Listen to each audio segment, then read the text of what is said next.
ఉద్రిక్త పరిస్థితి నెలకొంది. సిరిసిల్ల ఎమ్మెల్యే క్యాంపు కార్యాలయం ముట్టడికి బీజేపీ యువమోర్చా పిలుపునివ్వడంతో పోలీసులు అప్రమత్తమయ్యారు. బీజేపీ బీజేవైఎం నేతలను ముందస్తుగా అదుపులోకి తీసుకుని ఎమ్మెల్యే క్యాంపు కార్యాలయం వద్ద భారీ బందోబస్తు ఏర్పాటు చేశారు.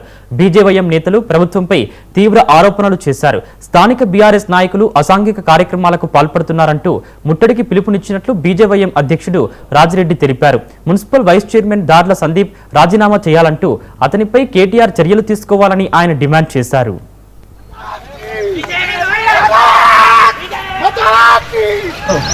ఈ మధ్యకాలంలో జరిగినటువంటి మున్సిపల్ వైస్ చైర్మన్ ఇందిరమ్మ ఇల్లు కోసం అని చెప్పేసి ఒక నిరుపేద దరఖాస్తు చేసుకుంటే ₹1,00,000 లంచం ఇవ్వాలని చెప్పేసి అడుగుతున్నారని చెప్పేసి ఆ యొక్క బాధితురాలు కలెక్టర్కు ఫిర్యాదు చేయగా ఆ కలెక్టర్ గారు ఏదైతే మున్సిపల్ కమిషనర్ గారికి దీని గురించి ఎంక్వైరీ చేయమంటే ఎంక్వైరీ చేసి ఇది వాస్తవమే అని చెప్పేసి ఒక పిటిషన్ ఇవ్వగా అది కేసు కూడా అయిన విషయం రాజన్న సిరిసిల్ల ప్రజలందరికీ తెలిసిన విషయమే.